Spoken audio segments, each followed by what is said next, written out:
jika Mahkamah Konstitusi ya menerima gugatan dari Ormas dan LSM ini, ya bisa dibayangkan ya, di satu sisi ya akan ada efisiensi anggaran, ya akan ada perintah untuk mengevaluasi total atau menutup program itu dengan meng-create program baru yang lebih ya fokus hanya kepada anak-anak sekolah yang memang membutuhkan perbaikan gizi, tanpa ya meminggirkan atau tanpa kemudian pemerintah tidak menyelesaikan masalah-masalah ya di tingkat pendidikan dasar, khususnya bagaimana fasilitas sekolah, infrastruktur sekolah, kekurangan guru, peningkatan gaji guru dan seterusnya.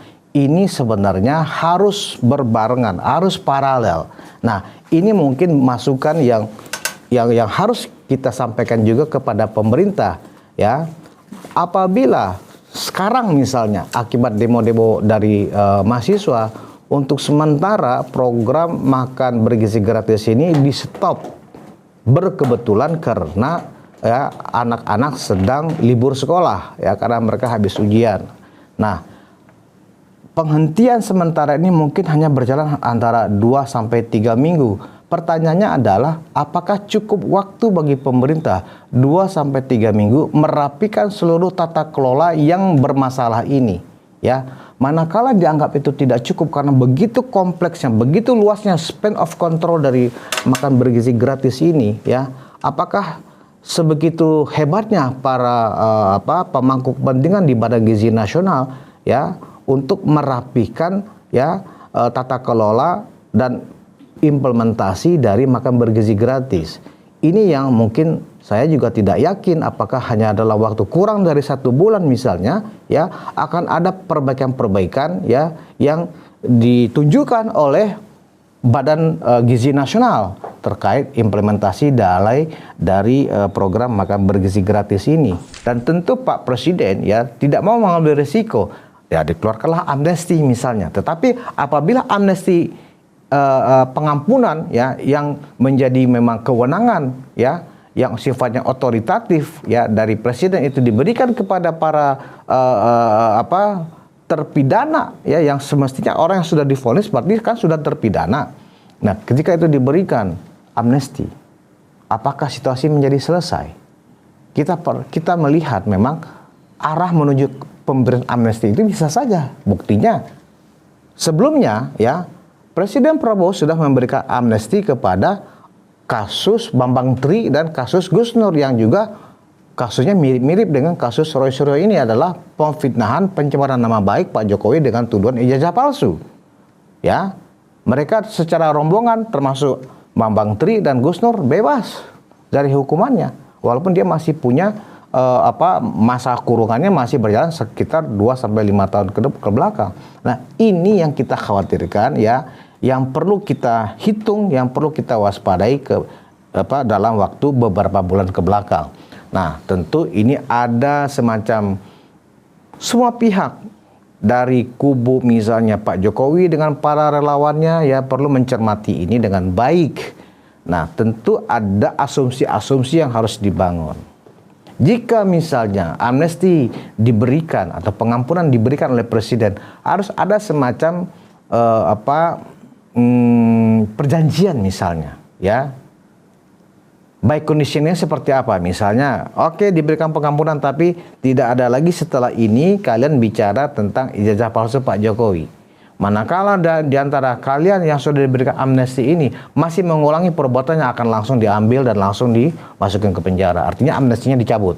Jika itu terjadi, saya yakin minimal dari kasus ini akan selesai. Sehingga pemerintah, ya Presiden Prabowo, ya kembali punya energi yang besar untuk berkonsentrasi, ya menuntaskan tugas-tugasnya, ya.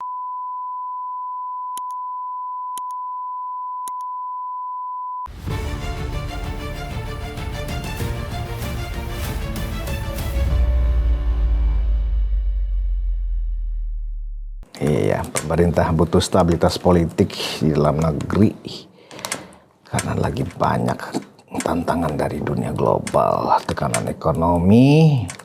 Oke, udah mulai ya. Oke. Hai penonton Ruang Konsensus dimanapun Anda berada, kembali monolog Ruang Konsensus masih bersama saya Budius Ma'ruf Pilyang. Assalamualaikum warahmatullahi wabarakatuh. Hari ini yang akan saya diskusikan ada dua tema ya yang saya pikir ini sangat terkait dengan bagaimana kita mengelola politik di dalam negeri lebih kondusif. Itu yang dibutuhkan oleh pemerintah saat ini ya. Minggu kemarin sempat suhu politik agak panas karena demonstrasi sejumlah badan eksekutif mahasiswa ya yang bergelombang ya cukup merepotkan pemerintah karena dipantau oleh luar negeri. Dan hari ini pekan ini kita melihat masih ada demo tapi nggak seramai seperti pekan lalu. Nah, ada dua isu yang berpotensi ya untuk terciptanya kegaduhan-kegaduhan lagi, dan ini yang harus dikelola dengan baik oleh pemerintah. Pertama adalah masih seputar isu pelaksanaan dari makan bergizi gratis yang dituntut oleh sejumlah pihak khususnya para mahasiswa untuk dihentikan, tapi yang paling masuk akal adalah untuk di stop sementara untuk melakukan evaluasi dan membuat sebuah modul tata kelola yang lebih baik, yang lebih terukur, yang lebih transparan dan seterusnya. Dan di sisi yang lain yang juga berpotensi bisa mengganggu situasi politik adalah masih seputar ya proses hukum yang dilakukan oleh aparat penegak hukum mulai dari kepolisian hingga kejaksaan terkait dengan kelanjutan dari tuduhan ijazah palsu Pak Jokowi. Nah, saya mulai dulu dari kenapa dari tentang MBG. Kenapa dua isu ini perlu dipelihara dengan baik atau dikendalikan dengan baik oleh pemerintah, karena dua isu ini bisa membuat situasi pemerintah ya menjadi banyak tekanan dari masyarakat. Ya, kita ketahui bahwa ketika demo-demo ini sudah bisa diredakan, tapi di lain hal ada tuntutan yang harus dilakukan pemerintah, tuntutan dari masyarakat tentunya ya kan. Nah, bersamaan dengan itu ya kita juga melihat sudah ada 3 gugatan judicial review yang masuk ke Mahkamah Konstitusi terkait dengan program makan bergizi gratis ini ya. Bahkan yang sedikit agak bertanya-tanya kita adalah ketika Muhammadiyah sebagai sebuah ormas, salah satu ormas terbesar di Indonesia juga ikut melakukan gugatan ke Mahkamah Konstitusi terhadap program Presiden Prabowo ini ya kan. Nah, saya coba bacakan ya gugatannya itu apakah benar sudah masuk. Yang saya sudah ketahui adalah ada gugatan nomor 40, gugatan nomor 52, dan gugatan nomor 55 tahun 2026 yang diajukan pertama oleh koalisi MBG Watch ya, dan juga dari Transparansi Internasional Indonesia, digugat juga oleh YBLHI dan LBH Jakarta, juga ada gugatan dari Sayogo Institute, YLKI, KOSPI, dan Muhammadiyah sendiri.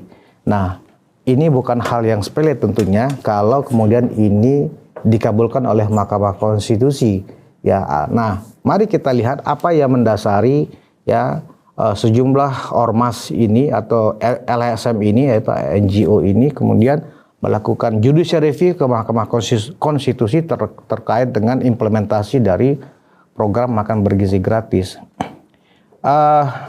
Seperti saya fokus kepada apa sih gugatan Muhammadiyah dan apa latar belakangnya, karena ini yang saya anggap lebih penting dibanding gugatan-gugatan dari LSM ya. Kenapa? Karena Muhammadiyah ini adalah sebuah ormas ya yang basis masanya di Indonesia itu ya sangat luas dan cukup besar ya. Nah, sebenarnya yang dilakukan oleh Muhammadiyah ya itu bukan menentang kebijakan dari pemerintah untuk memperbaiki kualitas gizi ya anak-anak didik kita, bukan karena alasan itu. Yang disesali oleh Muhammadiyah adalah ya ketika program ini dianggap tidak tepat sasaran ya, di mana dipukul rata aja semuanya ya, seolah-olah target penerima manfaat sebanyak 84 juta penerima manfaat yang ditargetkan pemerintah itu ya harus segera ya dilaksanakan tuntas hingga tahun 2026. Itu kan sebuah ambisi yang terlalu besar sehingga kita bisa melihat dan merasakan akhirnya apa, proyek atau program MBG ini menjadi program bancakan para maling-maling yang ada di sekitar lingkaran pemerintah. Ya, kita sudah melihat setidaknya di Badan Gizi Nasional sebagai penanggung jawab dari program ini, setidaknya dari kepala badan hingga 2 kepala badan dan 3 orang tersangka lainnya ya sudah ditetapkan dan sudah ditahan oleh Kejaksaan Agung. Ya, dan juga banyak cerita, bahkan di podcast ini juga di Ruang Konsensus ya kami juga sudah mengangkat tema ini dan kita melihat memang ada keanehan, memang rasionalan ya program ini berjalan dan nyata sekali dari jual beli titik ya kan, kemudian dari bagaimana pat gulipat orang-orang yang terlibat dalam mengelola program ini dari tingkat pusat, provinsi, kabupaten kota dan seterusnya.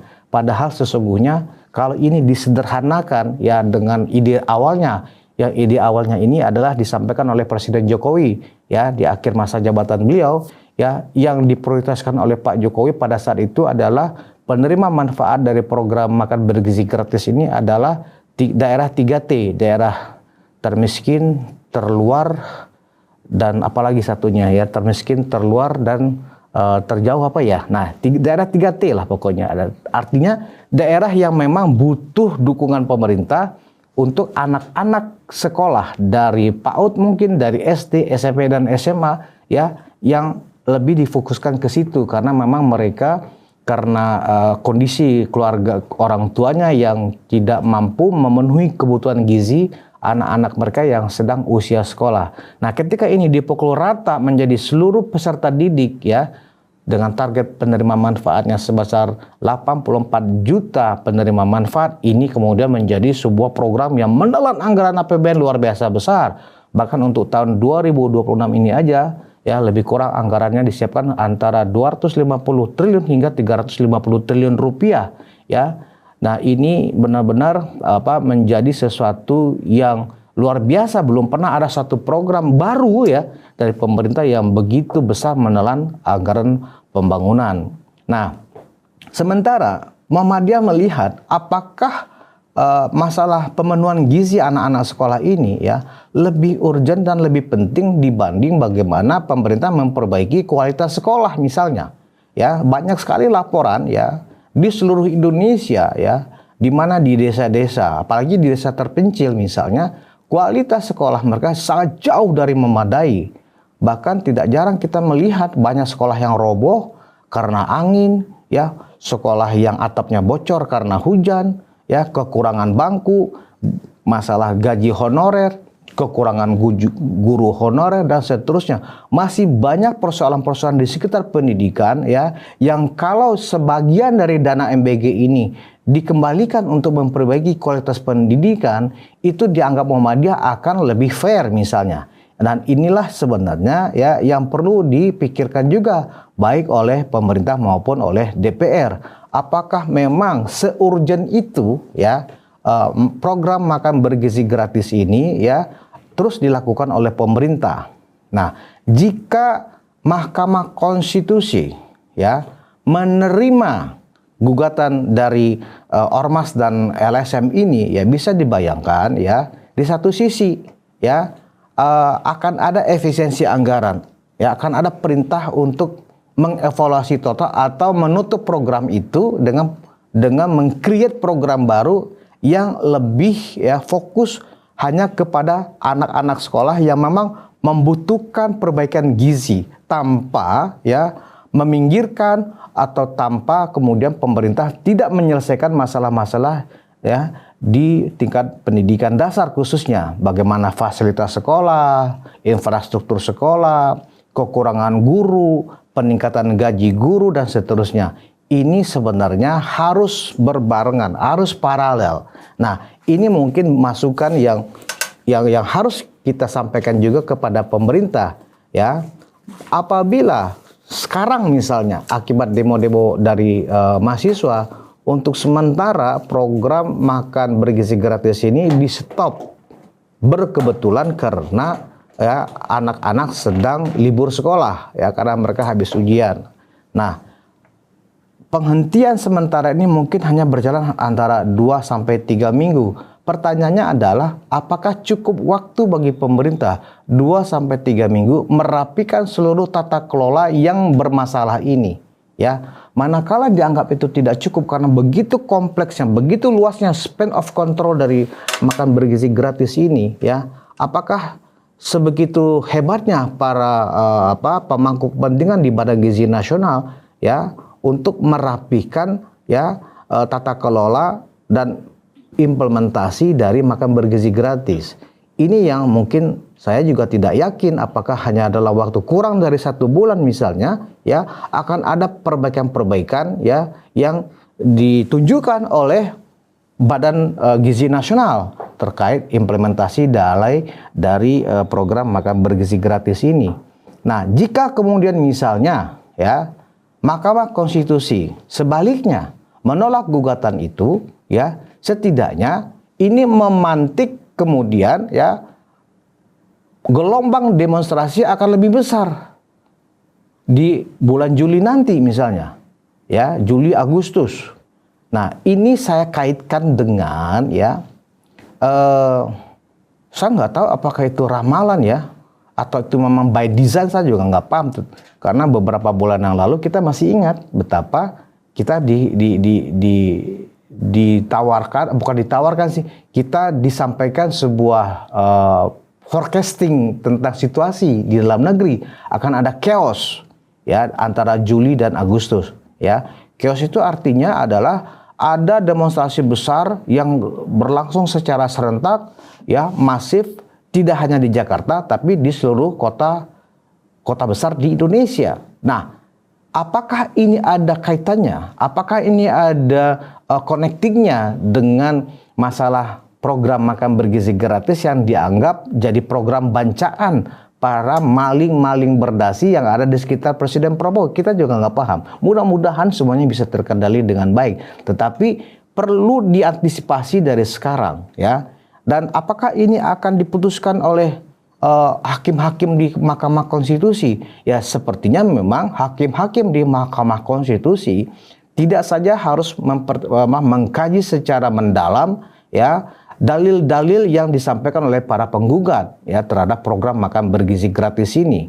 Manakala dalil-dalil yang disampaikan itu memang lemah, ya bisa saja Mahkamah Konstitusi menolak, tetapi harus dengan sebuah kejelasan dan argumen yang masuk akal tentunya, khususnya bagi adik-adik mahasiswa yang memang berwatak agresif dan progresif.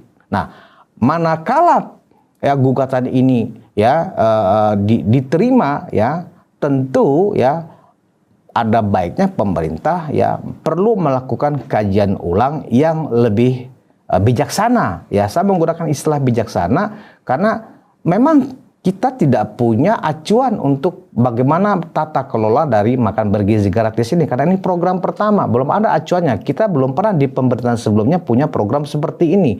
Dan memang ketika kita mengetahui bagaimana alur dari sebuah SPPG itu muncul, bagaimana sebuah SPPG dapur-dapur yang memasak ribuan ompreng ya yang siap dibagikan setiap hari kepada anak sekolah itu memang sangat kompleks memang. Bagaimana standar yang satu ompreng itu benar-benar memenuhi gizi standar 15.000 ya, itu benar-benar memenuhi standar gizi ya, dan seterusnya dan seterusnya. Banyak sekali persoalan-persoalan yang memang perlu ada sebuah sistem kontrol, sistem pengawasan yang sangat berlapis.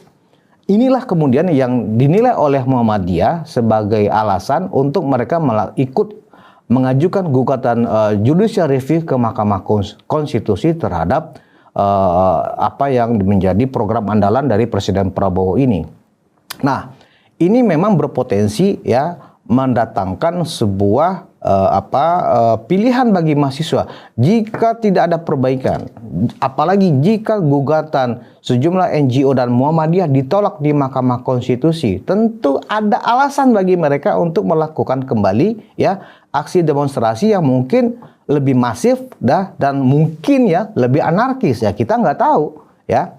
Nah, karena itu ya ini memang perlu kita waspadai. Bukan berarti kita tidak mendukung program makan bergizi gratis. Saya yakin seluruh rakyat Indonesia, apalagi kita orang tua ya, yang sudah menyelesaikan pendidikan tingginya setidaknya, sangat berharap bahwa program ini tetap jalan. Tetapi tentu ya harus benar-benar ada sebuah sistem ya yang benar-benar dapat mencegah siapapun pejabat, siapapun petugasnya untuk tidak terjadi jual beli atau transaksi yang mengambil uang rakyat. Itu satu poin. Poin yang kedua yang perlu juga diperhatikan dan dijaga oleh pemerintah adalah bagaimana ya proses penegakan hukum yang seadil-adilnya, yang butuh kepastian hukum, butuh keadilan dalam proses ya. Bagaimana kasus penyelesaian kasus fitnahan ijazah palsu yang diterima oleh Pak Jokowi ya. Ini juga berpotensi untuk terjadinya gelombang ya massa ya yang bisa saja berbenturan di lapangan. Contoh misalnya saat ini kasus di klaster 2 Roy dan Tifa sudah ada di kejaksaan ya. Mereka meminta penangguhan penahanan karena menurut pandangan mereka, sekali lagi ya, ini menurut pandangan mereka, pandangan Roy, pandangan kuasa hukumnya, pandangan Tifa ya, pandangan pendukung-pendukung mereka ya, bahwa ini sudah tidak layak untuk dilanjutkan kasusnya karena sudah daluarsa dan seterusnya. Ada juga yang mengatakan bahwa ya tidak ada alasan untuk menahan Roy Suryo dan Tifa ya sambil menunggu persidangan. Nah, tarik menarik ya antara pihak kejaksaan ya dengan ya, para pihak yang ada di belakang Roy Suryo dan Tifa ini tentu ya akan sangat kencang hari-hari ini ya. Persoalannya adalah dari sisi Pak Jokowi ya juga ada semacam pengawasan yang ketat. Apakah kejaksaan mampu bersikap lebih tegas ya ketika proses ini sudah ada di tangan kejaksaan ya. Jika misalnya ya kejaksaan tetap tegas ya, mestinya apapun yang dibangun opininya, dibangun propagandanya ya lewat narasi-narasi, lewat diksi-diksi seolah-olah ini adalah sebuah kriminalisasi, ini adalah sebuah ketidakadilan, ini adalah sebuah kesewenang-wenangan, tentu ya ini akan segera cepat bergeser ke pengadilan. Di ruang pengadilanlah proses ini harus dituntaskan misalnya. Inilah yang mestinya ya menjadi atensi dari presiden ya.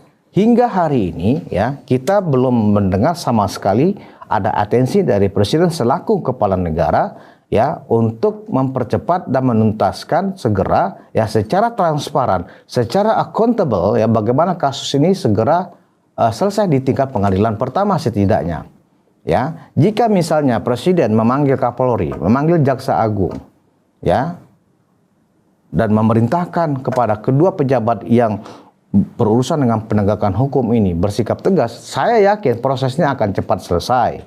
Ya, tetapi jika kemudian ya urusan ini dibiarkan begitu saja, menunggu di pintu akhir aja, misalnya apa? Menunggu sampai vonis misalnya. Nah, ini juga berpotensi ada keriuhan nantinya ya. Hingga hari ini ya tidak ada kesadaran, tidak ada pengakuan dari pihak Roy Suryo dan kawan-kawan bahwa memang dia bersalah telah mencemarkan nama baik Pak Jokowi dengan tuduhan-tuduhan yang tidak bisa mereka pertanggungjawabkan. Ya, ini adalah sebuah sikap yang sepertinya hingga hari ini ya mereka perlihatkan. Bahkan kita melihat di televisi bagaimana Roy Suryo ya berusaha menolak untuk memakai baju tahanannya ya. Itu adalah bentuk perlawanan. Saya jarang melihat ya para tersangka ya begitu tetap ngeyel, ngotot ya dan mampu kemudian membantah seluruh aturan-aturan yang ditegakkan oleh pihak penegak hukum misalnya. Mampu menolak, saya nggak mau memakai baju tahanan misalnya. Itu kan sebuah perlawanan maksudnya. Itu adalah sebuah pemberontakan gitu loh. Dan ini menambah semangat para pendukung Roy Suryo bahwa Roy Suryo hingga hari ini merasa tidak bersalah. Yang bersalah bagi mereka tetap adalah Pak Jokowi karena Pak Jokowi dinilai mereka belum melihatkan ijazah aslinya. Ya, nah antara telur dan ayam persoalan ini. Apakah diperlihatkan dulu, baru mereka kemudian bisa dimasukkan pasalnya sebagai pencemaran nama baik, atau justru mereka dihukum dulu baru kemudian diproses pengadilan Pak Jokowi melihatkan ijazah aslinya. Itu pun nggak akan selesai di situ saja, sebab mereka pasti akan berdalih lagi bahwa ijazah asli Pak Jokowi yang nanti diperlihatkan di pengadilan harus diperiksa, harus diteliti ya oleh pakar independen. Bahkan kalau mereka sampai menuntut bahwa ini harus diperiksa oleh lembaga independen pemeriksa ijazah ini ke lembaga-lembaga di luar sana. Nah, ini sekali lagi tergantung kepada bagaimana kebijaksanaan dan ketegasan majelis hakim yang memimpin persidangan ini. Nah, manakala kemudian ini berproses, ya, anggap persidangannya panjang, tetapi bisa dipendekin tergantung ketegasan hakim. Nah, kalau kemudian ternyata klaster 1 ketika ini diproses menuju persidangan, klaster 1 dari Kurniati, Rizal Fadila, dan Rustam Effendi juga diberkas sedemikian rupa sehingga juga dalam waktu setidaknya awal Juli ya klaster 1 juga bisa diproses hingga P21, sehingga secara berantai ya mereka kemudian juga klaster 1 ini dilimpahkan ke kejaksaan ya untuk segera diajukan, dipersiapkan pra penuntutan hingga kemudian diajukan persidangan, sehingga dalam satu paket klaster 1, klaster 2 ya masuk ke ranah persidangan. Anggaplah ini akan selesai akhir Agustus atau September misalnya. Nah, manakala ternyata diputuskan mereka itu bersalah ya, artinya mereka terbukti memang baik klaster 1 dan klaster 2 memang terbukti telah mencemarkan nama baik Pak Jokowi. Yang saya khawatirkan ya adalah tiba-tiba berulang kasus amnesti yang diberikan kepada Sekjen PDIP Hasto Kristianto pada saat sudah divonis bersalah di sidang tipikor KPK kemarin ini gitu loh. Nah, artinya apa? Apakah ya jika itu terjadi pihak atau pihak Pak Jokowi dan para pendukungnya ya akan menerima begitu saja? Ini teka-teki yang saya pikir kita nggak tahu. Bisa saja demi menjaga stabilitas politik dalam negeri, Presiden Prabowo tidak ingin ada keributan ya. Karena itu ketika ini proses ini selesai, sidang klaster 1, klaster 2 sudah diketuk majelis hakim, bersalah mereka dan dihukum. Tetapi nggak lama kemudian Presiden Prabowo memberikan amnesti. Kenapa? Karena terjadi kegaduhan. Ya, terjadi kegaduhan sehingga ada aksi-aksi yang kemudian membuat masyarakat terbelah. Ya, setiap hari ada keributan, setiap hari ada demonstrasi, sehingga ini jelas mengganggu konsentrasi pemerintah dalam bekerja menuntaskan program-program pembangunannya. Dan tentu Pak Presiden ya tidak mau mengambil risiko. Ya, dikeluarkanlah amnesti misalnya. Tetapi apabila amnesti pengampunan ya yang menjadi memang kewenangan ya yang sifatnya otoritatif ya dari presiden itu diberikan kepada para terpidana ya yang semestinya orang yang sudah divonis berarti kan sudah terpidana. Nah, ketika itu diberikan amnesti, apakah situasi menjadi selesai? Kita melihat memang arah menuju pemberian amnesti itu bisa saja. Buktinya sebelumnya ya Presiden Prabowo sudah memberikan amnesti kepada kasus Bambang Tri dan kasus Gus Nur yang juga kasusnya mirip-mirip dengan kasus Roy Suryo. Ini adalah pemfitnahan, pencemaran nama baik Pak Jokowi dengan tuduhan ijazah palsu. Ya, mereka secara rombongan termasuk Bambang Tri dan Gus Nur bebas dari hukumannya, walaupun dia masih punya masa kurungannya masih berjalan sekitar 2-5 tahun ke belakang. Nah, ini yang kita khawatirkan ya, yang perlu kita hitung, yang perlu kita waspadai dalam waktu beberapa bulan ke belakang. Nah, tentu ini ada semacam semua pihak dari kubu misalnya Pak Jokowi dengan para relawannya ya perlu mencermati ini dengan baik. Nah, tentu ada asumsi-asumsi yang harus dibangun. Jika misalnya amnesti diberikan atau pengampunan diberikan oleh presiden, harus ada semacam perjanjian misalnya, ya, Baik conditionnya seperti apa? Misalnya, oke diberikan pengampunan tapi tidak ada lagi setelah ini kalian bicara tentang ijazah palsu Pak Jokowi. Manakala di antara kalian yang sudah diberikan amnesti ini masih mengulangi perbuatannya akan langsung diambil dan langsung dimasukkan ke penjara. Artinya amnestinya dicabut. Jika itu terjadi, saya yakin minimal dari kasus ini akan selesai. Sehingga pemerintah, ya Presiden Prabowo, ya kembali punya energi yang besar untuk berkonsentrasi ya menuntaskan tugas-tugasnya ya bagaimana kita sebagai rakyat dan sebagai berbangsa ya sanggup kuat ya lepas dari situasi tekanan global saat ini. Lama-lama kemudian rupiah kita menguat, indeks harga saham gabungan juga kemudian kembali membiru. Nah, inilah catatan-catatan ke depan ya yang harus kita cermati bersama ya. Kita tentu tidak ingin ya kita kalah ya oleh tekanan-tekanan, baik tekanan dalam negeri, tekanan di domestik maupun tekanan dari luar negeri. Tergantung dari bagaimana kita semuanya berpikir secara objektif, berpikir secara rasional ya akan bagaimana sikap yang akan kita berikan kepada persoalan ini. Terima kasih atas perhatian Anda, dan sebelum saya mengakhiri monolog ruang konsensus kali ini, nah seperti biasa saya akhiri dengan wedang jahe ala Pak Jokowi. Bismillahirrahmanirrahim. Mantap. Sehat. Terima kasih. Kita bertemu lagi di monolog ruang konsensus berikutnya. Wassalamualaikum warahmatullahi wabarakatuh.